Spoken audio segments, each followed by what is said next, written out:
Ya, diri sekalian kita belajar turunan implisit. Ya, pertama-tama kita pelajari dulu aturan rantai atau aturan yang digunakan untuk menurunkan fungsi dalam fungsi.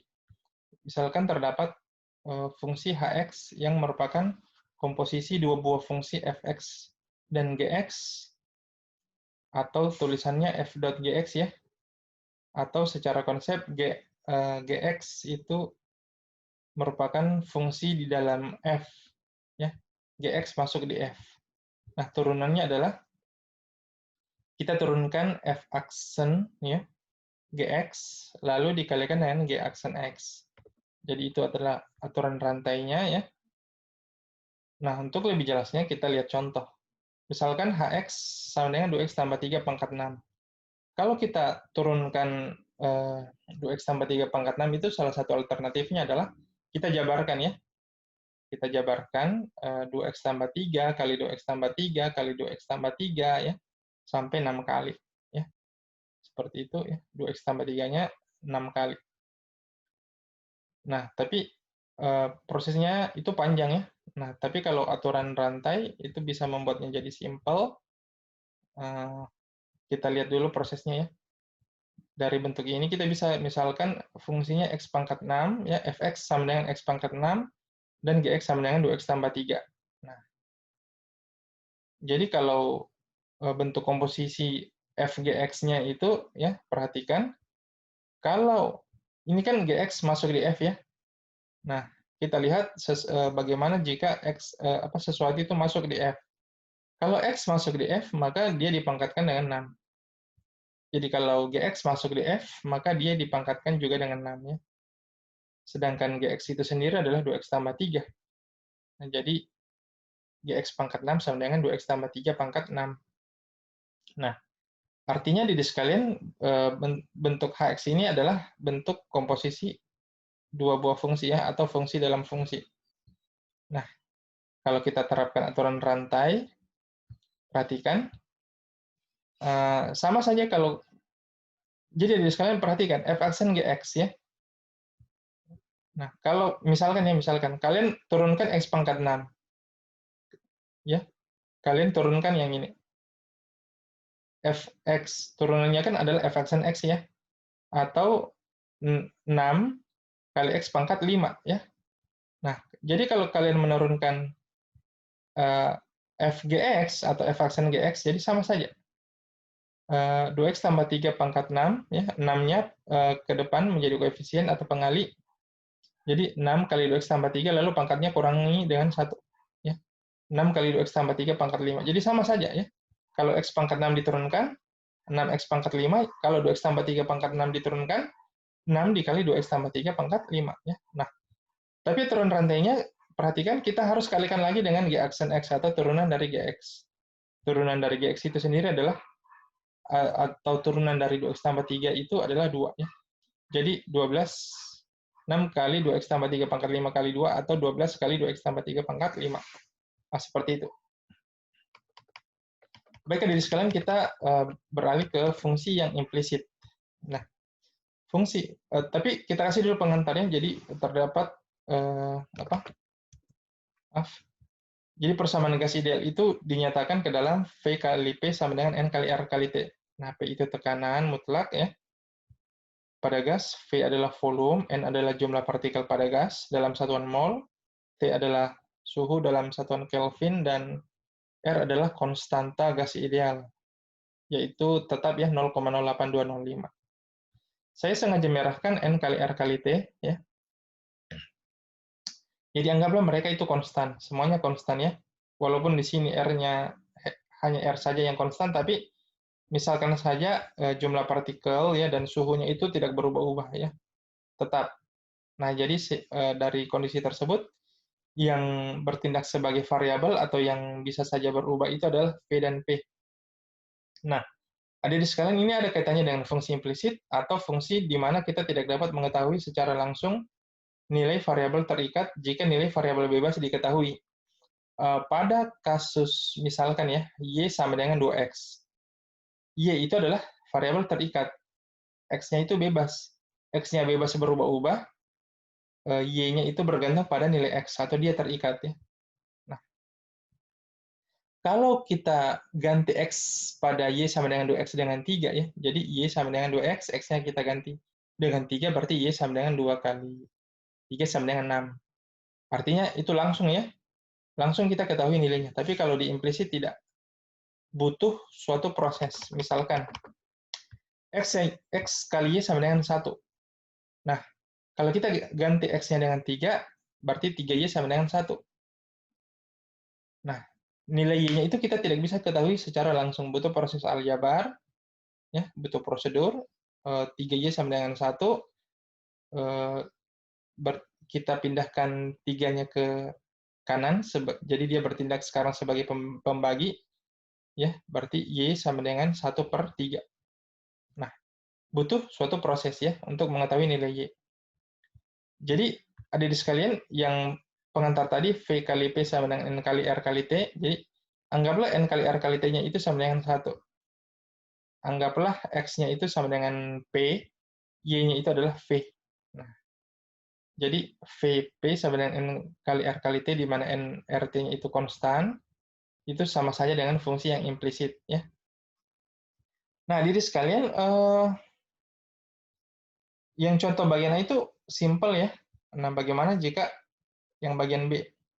Ya, dari X tambah 4Y pangkat 3 tambah Y 3Y kuadrat tambah Y sama dengan 5, ya kita tidak bisa mengetahui nilainya secara langsung, karena bentuk 4Y pangkat 3 tambah 3Y kuadrat tambah Y itu butuh faktorisasi ya, butuh proses untuk mencari nilai Y yang cukup rumit. Jadi kita tidak bisa mengetahui Y-nya itu berapa ya, tanda tanya di sini. Dari bentuk ini. Walaupun kita ganti nilai X dengan suatu bilangan ya, nah, seperti itu. Tapi kalau bentuknya eksplisit, Y sama dengan 2X tambah 3 seperti ini ya, ini tidak ada kaitannya, yang merah ini tidak ada kaitannya dengan yang bagian B. Ya. Nah, ini bentuknya eksplisit ya, seperti itu. Ya, intinya di sekalian, dari pembahasan ini, untuk proses, untuk bentuk yang membutuhkan proses sehingga nilai Y-nya itu tunggal di sebelah kiri ya, maka dia dinamakan fungsi yang implisit. Nah, seperti itu. Oke, baik dari sekarang kita sekarang membahas tentang turunan dari fungsi implisit.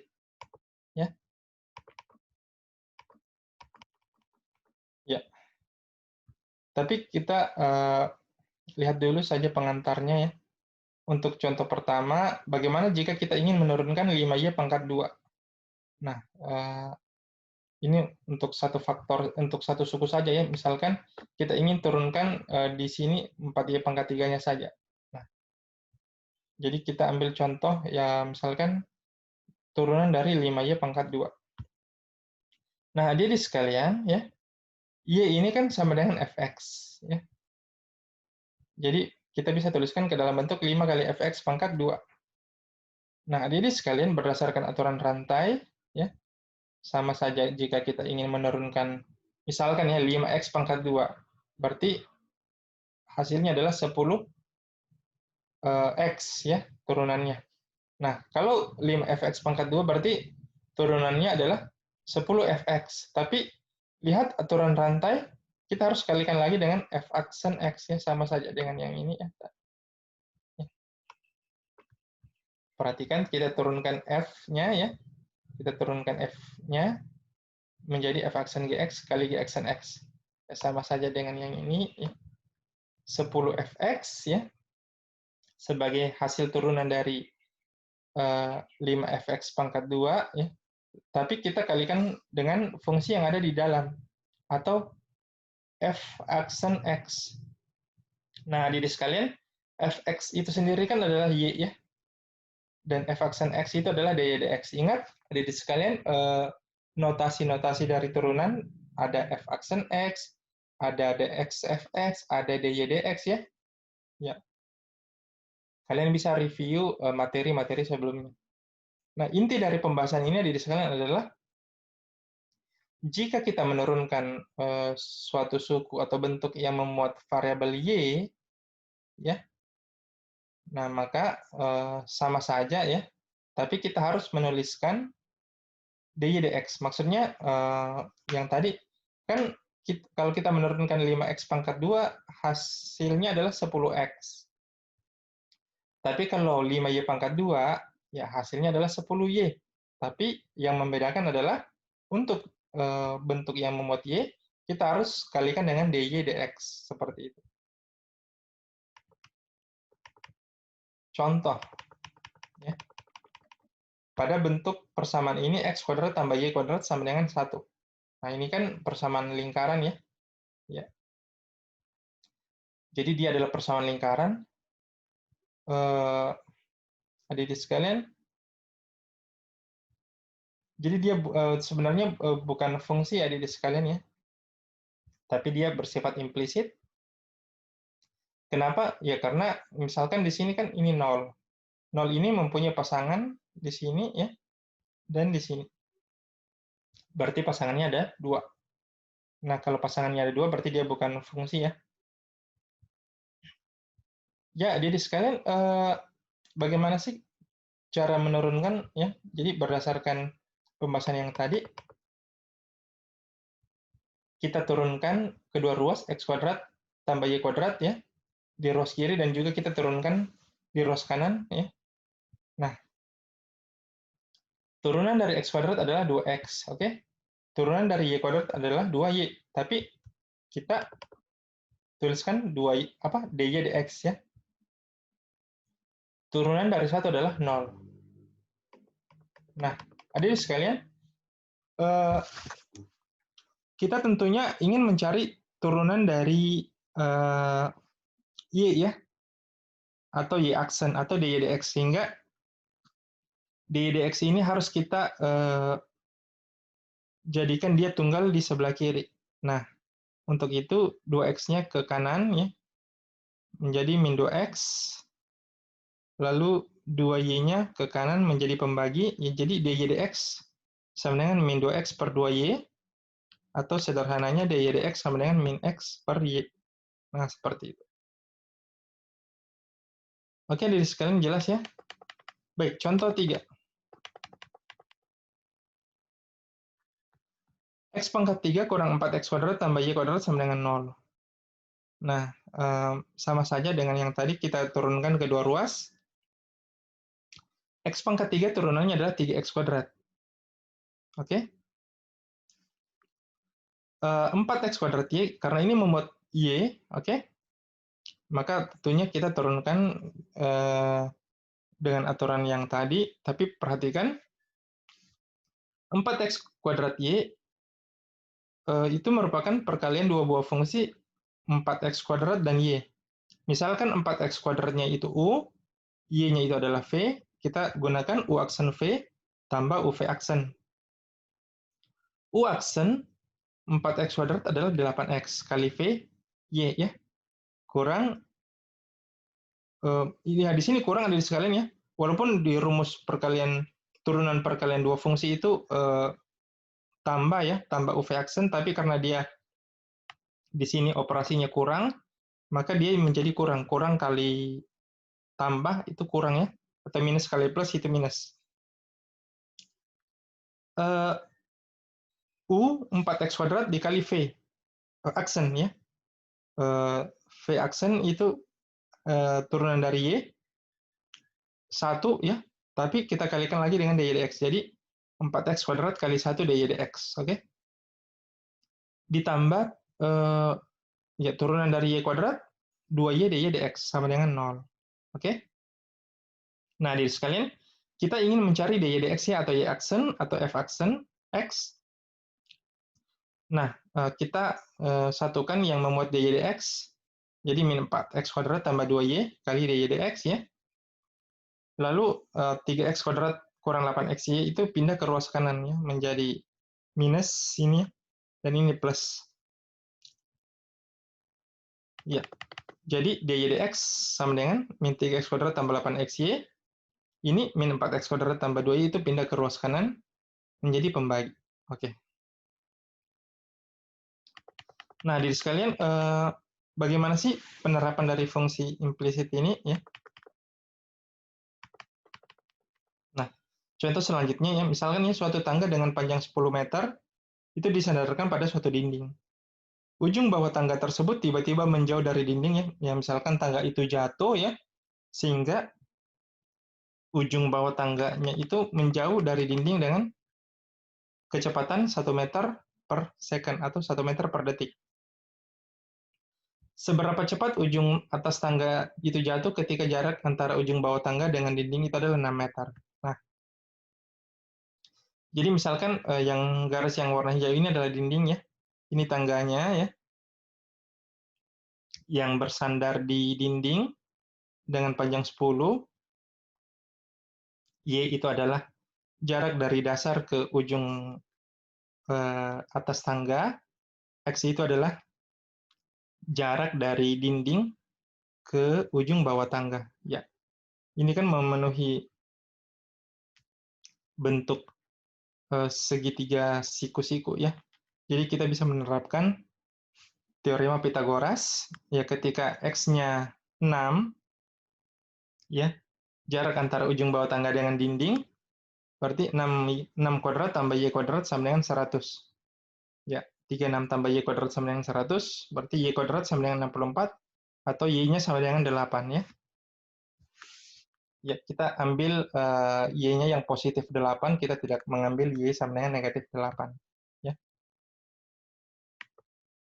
Nah, adik sekalian, dalam bentuk, yang ini kan X kuadrat tambah Y kuadrat sama dengan 100 ya. Ya, berarti 2X kita turunkan semuanya terhadap T. Nah, adik sekalian,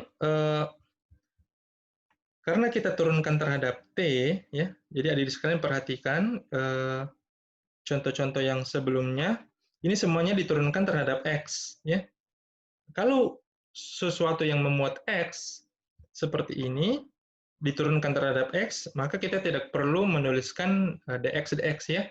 Tapi kalau sesuatu yang diturunkan